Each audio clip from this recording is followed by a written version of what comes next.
Further, I want to explain what the idea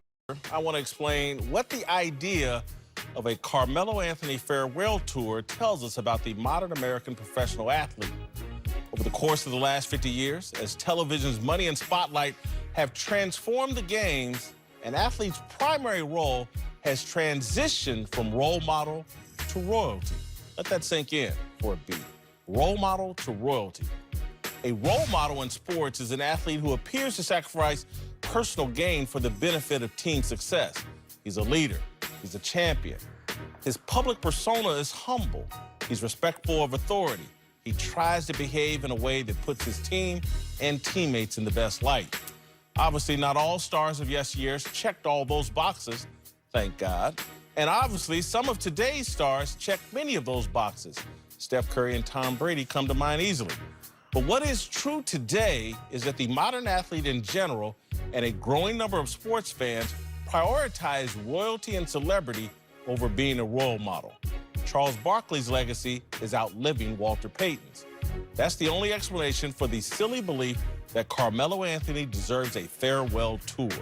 Portland star Damian Lillard gave voice to this belief. He's campaigning over Twitter for a Melo farewell season. Why?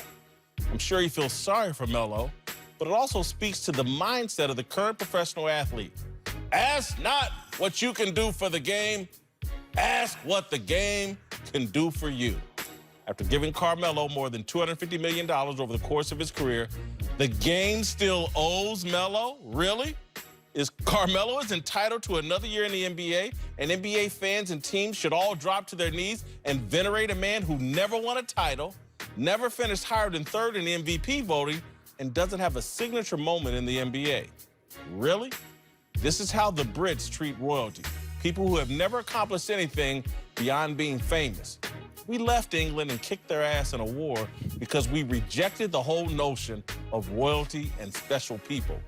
Athletes have joined the royal class in money and in sense of entitlement. You can see it everywhere. Through Title IX legislation, the United States government has spent billions of dollars empowering women's college soccer programs for nearly 50 years. The investment has produced a juggernaut U.S. women's national soccer team. The U.S. Soccer Federation subsidizes their play in a professional league. But these same women have convinced themselves and a segment of the public they're exploited and mistreated. No, they're just entitled, just like male athletes. They're no different from King LeBron James.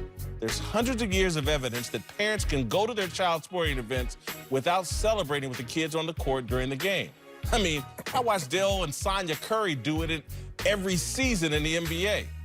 Those rules don't apply to a king, and Lord help anyone who tries to mention those rules to a king. His worshipers will cut videos and raise hell all across the internet explaining how rules don't apply to a king. I don't like elites. I don't like elitist behavior. I got old school American values. The sports world doesn't anymore. All right, joining us again is Rick Bucher. Marcellus, I'll start with you. Have money and fame turned modern athletes into royalty? No, and not a fan of the word royalty in this question, because royalty implies blood, status, lineage. You know, royalty, as you even mentioned. I don't know any athletes, including Steph Curry, that just rolled out of bed and say, oh, daddy did it, so I'm guaranteed to do it. Think about when you're a son of the king. Think about little Simba. He was going to be Mufasa in the circle of life. It just was going to be. That's how it goes. But that's not how it goes for an athlete. So I grew up in a world where the cool kids were always the athletes. I remember learning this from media and watching The White Shadow and everything else growing up in the 70s and 80s, which you go to a park then, you go to a park now.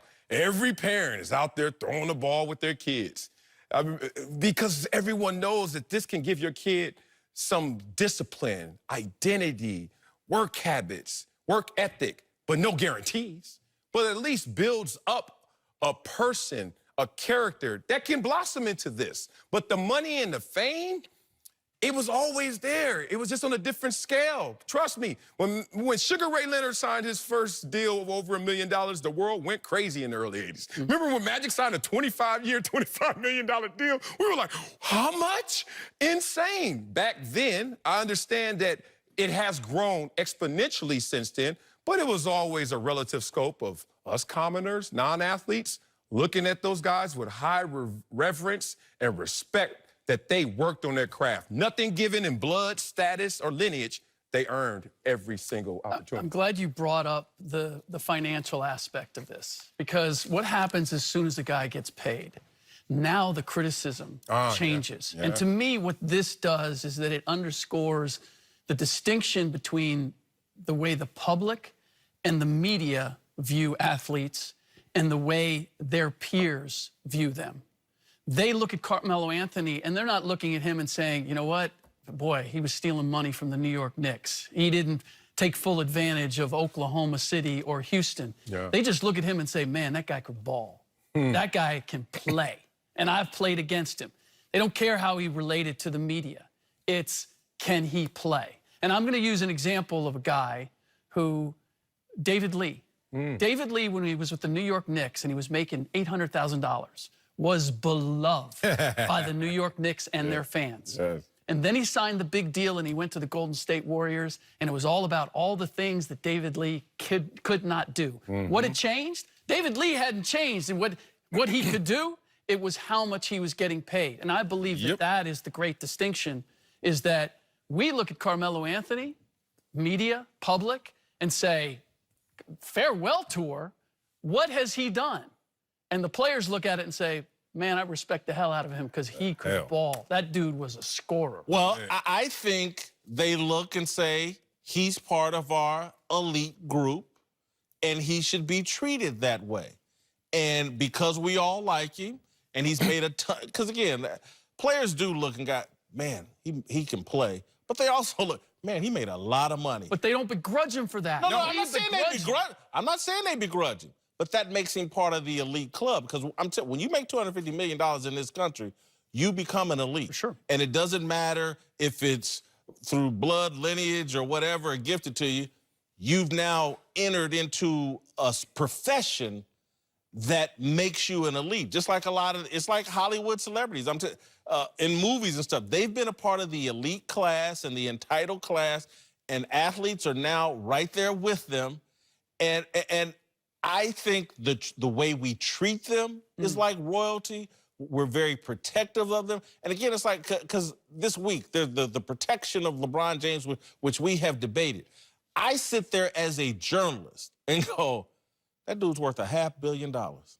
That's not who I'm worried about protecting as a journalist. Sure. I'm protecting the have-nots, and he is definitely a have and will be for the rest of his life. And so it's not even in my instincts. This dude got worth $500 million.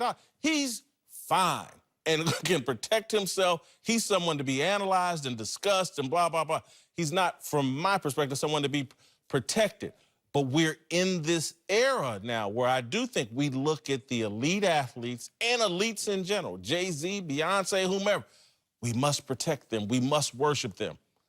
I just, I have no interest. How is that applying right now? Let's talk about Carmelo, who's not protected, at least by the outsiders, the critics. The perception of Carmelo is he's getting drugged through the mud despite putting up 24 points a game and having an elite career to maybe his peers and those who know the game. So if he's being protected, by who? It's not even the players, because he's not elite to the players. He's a part of what we do, but he's one of the best to do it. So think about it. So there's no elitism within Damian Lillard saying this. He's like, the dude needs his fair due. That's not elitism, like I'm looking up to him. He's like, y'all gonna disrespect and undermine this greatness?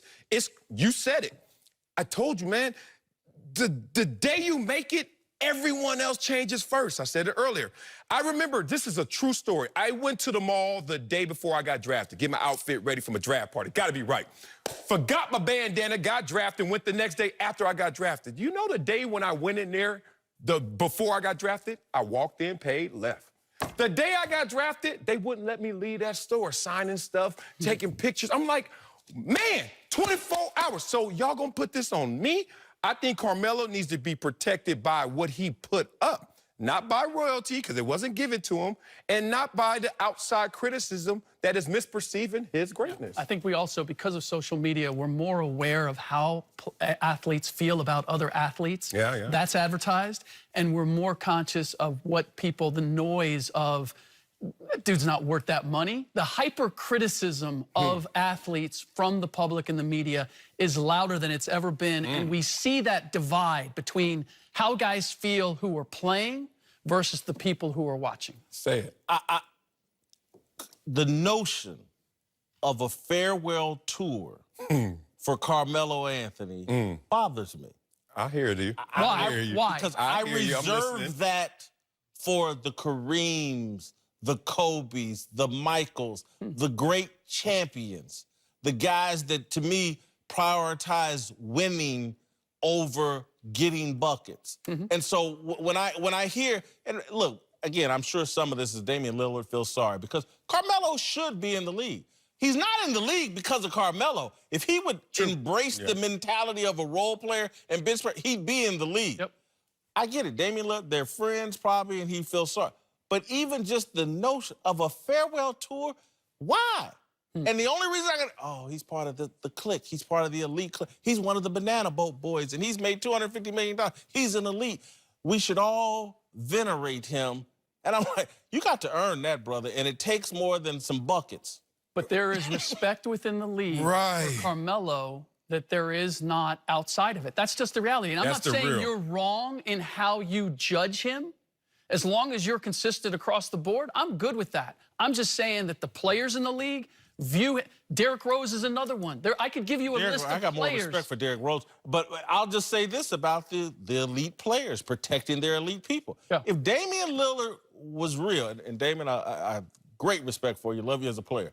But if he were keeping it real, he'd be like, hey, man, Melo, bring it back a notch or two, accept being a sixth man and play with the second unit, and you'll be in the league. Instead, he jumps to, man, we need to give this dude a farewell. Well, I think you jump to that because what if he doesn't? Like, who cares how he landed his plane? We talking about the altitude he soared at, and you're not going to even respect that? Who cares about the damn landing? Here's the thing. Dwayne Wade, who's an amazing player, great one, stuck his landing, but he got a farewell tour.